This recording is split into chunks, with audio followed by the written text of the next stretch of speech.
Hi friends, welcome to Hema's cookbook. ಇವತ್ತು ನಾನು ಬೆಂಡೆಕಾಯಿ ಸಾರು ಮಾಡ್ತಾಯಿದ್ದೀನಿ. ಸಾರು ಅಂತಲೂ ಹೇಳ್ಬೋದು, ಗೊಜ್ಜು ಅಂತ ಕೂಡ ಹೇಳ್ಬೋದು. ನಾನಿಲ್ಲಿ ಅರ್ಧ kg ಬೆಂಡೆಕಾಯಿ ತೊಗೋತಾ ಇದ್ದೀನಿ. ಬೆಂಡೆಕಾಯಿ ಆರಿಸುವಾಗ ಎಳೆದು ನೋಡಿಕೊಂಡು ತೊಗೋಬೇಕು. ಇದನ್ನು ಚೆನ್ನಾಗಿ ತೊಳೆದು ಕಟ್ ಮಾಡ್ಕೊತಾ ಇದ್ದೀನಿ. ಯಾವ ಸೈಜಿಗೆ ಬೇಕಾದರೂ ಕಟ್ ಮಾಡ್ಕೋಬೋದು. ಕಟ್ ಮಾಡ್ಕೊಂಡಿರೋ ಬೆಂಡೆಕಾಯಿನ ಹುರ್ಕೋಬೇಕು. ಇದನ್ನು ಸ್ವಲ್ಪ ಎಣ್ಣೆ, ಉಪ್ಪು ಹಾಗೂ ಅರಿಶಿನ ಹಾಕಿ ಮೀಡಿಯಂ ಫ್ಲೇಮ್ನಲ್ಲೇ ಹುರ್ಕೋಬೇಕು. ಉಪ್ಪು ಮತ್ತು ಅರಿಶಿನ ಹಾಕಿರೋದ್ರಿಂದ ಲೋಳೆ ಜಾಸ್ತಿ ಬಿಟ್ಕೊಳ್ಳಲ್ಲ. 10 ರಿಂದ 15 ನಿಮಿಷ ಮೀಡಿಯಂ ಫ್ಲೇಮ್ನಲ್ಲೇ ಹುರ್ಕೋಬೇಕು.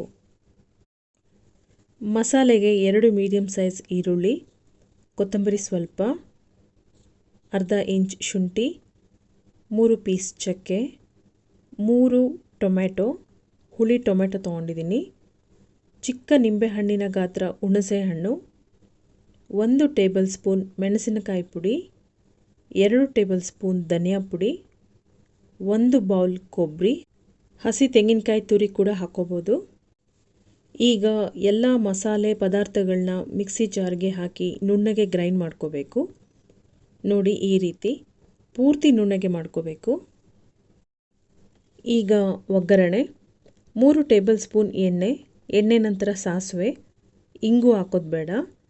ನಂತರ ಕರಿಬೇವು ಆದಮೇಲೆ ಸಣ್ಣಗೆ ಹಚ್ಚಿರುವ ದೊಡ್ಡ ಈರುಳ್ಳಿ ಹಾಕಿದ್ಮೇಲೆ 2 ನಿಮಿಷ ಬಾಡಿಸ್ಕೋಬೇಕು. ನಂತರ ಅರಿಶಿನ ಪುಡಿ 1/4 ಟೀ ಸ್ಪೂನ್. ಅರಿಶಿನ ಹಾಕಿದ್ಮೇಲೆ ಈರುಳ್ಳಿ ಹಸಿ ವಾಸನೆ ಹೋಗೋವರೆಗೂ ಅಂದರೆ 2 ರಿಂದ 3 ನಿಮಿಷ ಸಿಮ್ನಲ್ಲೇ ಬಿಡಬೇಕು.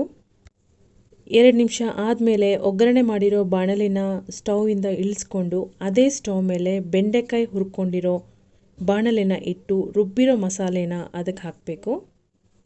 ಮಿಕ್ಸಿ ಜಾರ್ಗೆ ಸ್ವಲ್ಪ ನೀರು ಹಾಕಿ ಮಸಾಲೆ ನೀರನ್ನು ಕೂಡ ಬಾಣಲೆಗೆ ಹಾಕ್ಕೋತಾ ಇದ್ದೀನಿ. ಮಸಾಲೆ ಹಾಕಿದ್ಮೇಲೆ ಒಗ್ಗರಣೆ ಮಾಡ್ಕೊಂಡಿರೋ ಈರುಳ್ಳಿ ಹಾಗೂ ಕರಿಬೇವನ್ನು ಕೂಡ ಸೇರಿಸ್ತಾ ಇದ್ದೀನಿ. ಬೆಂಡೆಕಾಯಿ ಹುರಿಯೋವಾಗಲೇ ಅರ್ಧ ಬೆಂದಿರುತ್ತೆ. ಮಸಾಲೆಯಲ್ಲಿ ಜಾಸ್ತಿ ಬೇಯಿಸೋ ಅಷ್ಟಿರಲ್ಲ. 10 ನಿಮಿಷ ಮೀಡಿಯಂ ಫ್ಲೇಮ್ನಲ್ಲೇ ಬಿಟ್ಟರೆ ಸಾಕು. ಹುರ್ಕೊಳ್ಳುವಾಗ ಸ್ವಲ್ಪ ಉಪ್ಪು ಹಾಕಿದ್ದೆ, ಸೊ ಈಗ ನೋಡಿಕೊಂಡು ಉಪ್ಪು ಸೇರಿಸ್ಕೋಬೇಕು.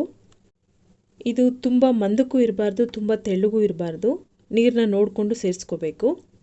ಇದು ಮುದ್ದೆ, ರೊಟ್ಟಿ, ಚಪಾತಿ, ಪೂರಿ, ದೋಸೆ ಎಲ್ಲದಕ್ಕೂ ಭಾಳ ಚೆನ್ನಾಗಿರುತ್ತೆ. ಸ್ವಲ್ಪನೂ ಬೇಳೆ ಹಾಕ್ದಿರ ಬೆಂಡೆಕಾಯಿ ಹುಳಿನ ಈ ರೀತಿ ಕೂಡ ಮಾಡ್ಬೋದು. ಫ್ರೆಂಡ್ಸ್, ನೀವೊಂದ್ಸಲ ಟ್ರೈ ಮಾಡಿ. ಈ ಕಡೆ ಮಸಾಲೆ ಸಾರು ಅಲ್ಲ, ಈ ಕಡೆ ಹುಳಿ ಸಾರು ಅಲ್ಲ, ಆ ರೀತಿ ಇರುತ್ತೆ. Thanks for watching friends. Please subscribe ಮಾಡಿ, ಸಪೋರ್ಟ್ ಮಾಡಿ ಹಾಗೂ ಫೇಸ್ಬುಕ್ನಲ್ಲಿ ಹೇಮಾಸ್ ಕುಕ್ ಬುಕ್ ಪೇಜ್ನ ಫಾಲೋ ಮಾಡಿ.